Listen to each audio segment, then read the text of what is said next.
চাওক পোনতে প্ৰতিগৰাকী ইছলাম ধৰ্মাৱলম্বী লোকলৈ পবিত্ৰ ঈদৰ আন্তৰিক শুভেচ্ছা জনাইছোঁ। এই মুহূৰ্তত মই উপস্থিত আছোঁ নলবাৰীৰ BBSB ঈদগাহ ময়দানত, আৰু এই ময়দানতো দেখিবলৈ পোৱা গৈছে ঈদৰ যি সমূহীয়া নামাজ, সেই সমূহীয়া নামাজৰ বাবে যিসকল ইছলাম ধৰ্মাৱলম্বী লোক, সেই লোকসকলে এই ধৰণে সাজু হোৱা দেখিবলৈ পোৱা গৈছে। আৰু প্ৰতি বছৰে এই যি BBSB ঈদগাহ ময়দান, এই ময়দানত ঈদৰ সমূহীয়া নামাজ আদায় কৰাৰ বাবে এই ধৰণে ইছলাম ধৰ্মাৱলম্বী যিসকল লোক, সেই লোকসকলে এই ধৰণে একত্ৰিত হয় আৰু পবিত্ৰ ঈদৰ দিনটোত শান্তি, সমন্বয় আৰু ভাতৃত্বৰ বাণীৰে এই যি পবিত্ৰ ঈদ উদযাপন কৰি অহা হয়। আৰু সেই ঈদৰ বাবে নলবাৰীতো দেখিবলৈ পোৱা গৈছে প্ৰতিখন ঈদগাহ ময়দানত প্ৰতিগৰাকী ইছলাম ধৰ্মাৱলম্বী লোকে সাজু হোৱা দেখিবলৈ পোৱা গৈছে। আৰু এই ঈদগাহ ময়দানখনত কিছু সময় পিছতেই যি সমূহীয়া নামাজ, সেই সমূহীয়া নামাজ আদায় কৰা হ'ব। তাৰপিছত ইয়াত কোৰাণ পাঠ কৰা হ'ব। এই ধৰণে যি তেওঁলোকৰ কাৰ্যসূচী, সেই কাৰ্যসূচী আছে। আৰু আজি দিনজোৰা যি এই ঈদৰ কাৰ্যসূচী, সেই কাৰ্যসূচীৰ বাবে সকলো সাজু হোৱা দেখিবলৈ পোৱা গৈছে।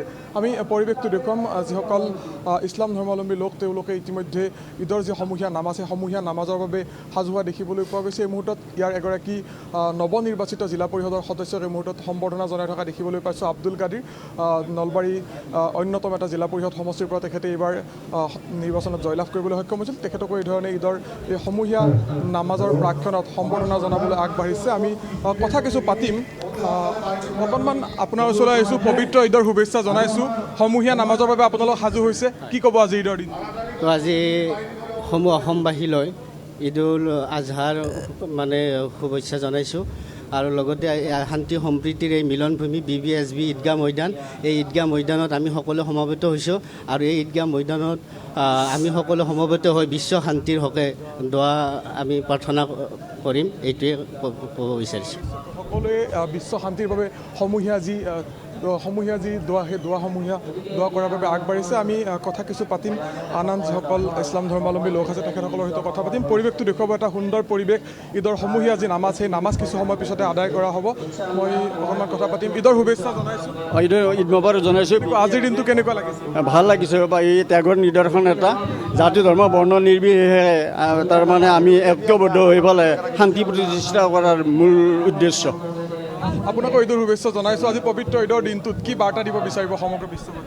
আজি পবিত্ৰ ঈদত আমাৰ এইটো কুৰবানী ঈদ, আৰু ইয়াৰ দ্বাৰা আমি বিশ্ববাসীক জনাব বিচাৰিছোঁ যে বিশ্ববাসীৰ লগতে গোটেই ভাৰতবৰ্ষ, অসম গোটেই ঠাইতে আমাৰ শান্তি সম্প্ৰীতি আমাৰ বজাই ৰাখক, আৰু হিন্দু মুছলিম যাতে আমি সদায় ভাই ভাই হৈ চলিব পাৰোঁ, তাৰ কাৰণে আমি আল্লাহৰ ওচৰত দোৱা কৰিছোঁ। ধন্যবাদ জনাইছোঁ। এটা সুন্দৰ পৰিৱেশ। কিছু সময় পিছতে সমূহীয়া নামাজ আদায় কৰা হ'ব, আৰু কেইটামান ক্ষণ পিছতে সমূহীয়া যি নামাজ, সেই নামাজ ইয়াত আদায় কৰা হ'ব। আৰু আজি পবিত্ৰ ঈদৰ দিনটোত দেখিবলৈ পোৱা গৈছে শান্তি সম্প্ৰীতি আৰু সমন্বয়ৰ বাণীৰে তেখেতসকলে এই ঈদ উদযাপন প্ৰতি বছৰে কৰি আহিছে। প্ৰতিগৰাকী বিশ্বৰ যি ইছলাম ধৰ্মাৱলম্বী লোক, এই ইছলাম ধৰ্মাৱলম্বী লোকসকলে আজি ঈদৰ বাবে সাজু হৈছে। ঈদৰ শুভেচ্ছা জনাইছোঁ। কেনেকুৱা আজিৰ দিনটোত কি ক'ব বিচাৰিব? Thank you. গোটেই আমাৰ অসমবাসীক ঈদ উদ জাহাৰ শুভেচ্ছা জনাইছোঁ। আমাৰ ইয়াত আমি প্ৰতি বছৰে ঈদ উদ জাহাৰ আৰু ঈদ উল ফিতৰ আমি পঢ়িবলৈ আহোঁ। মোৰ ঘৰ চুচুৰি। নিশ্চয়কৈ যিহেতু ঈদৰ যি সমূহীয়া নামাজ, সেই সমূহীয়া নামাজৰ বাবে সাজু হৈছে। আমি পোনে পোনে আমাৰ ND24 দৰ্শকসকলক এই ঈদৰ সমূহীয়া নামাজৰ কিছু দৃশ্য এই মুহূৰ্তত দেখুৱাবলৈ আগবাঢ়িছোঁ। সতীৰ্থ পৰাগে এই দৃশ্যখিনি আমাৰ দৰ্শকসকলৰ বাবে আগবঢ়াব।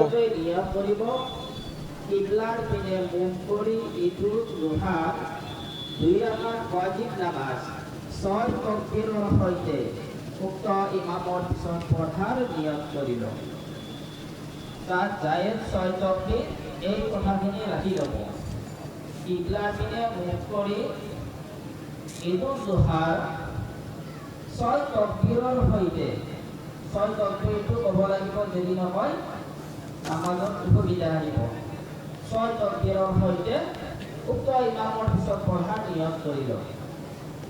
এইখিনি ক'ব। তাৰপিছত ইমাম চাহাবে তাকবীৰ ক'ব, আল্লাহু আকবাৰ। তাত কি কৰিব? বান্ধি ল'ব। এইটো নকৰিব। মই এই কথাটোৱে বুজাব বিচাৰিছোঁ যে প্ৰথম যেতিয়া তাকবীৰ হ'ব, হাত এৰি নিদিব। আপোনালোকে কি কৰিব? হাত বান্ধি ল'ব। এইটো হৈছে তাকবীৰ।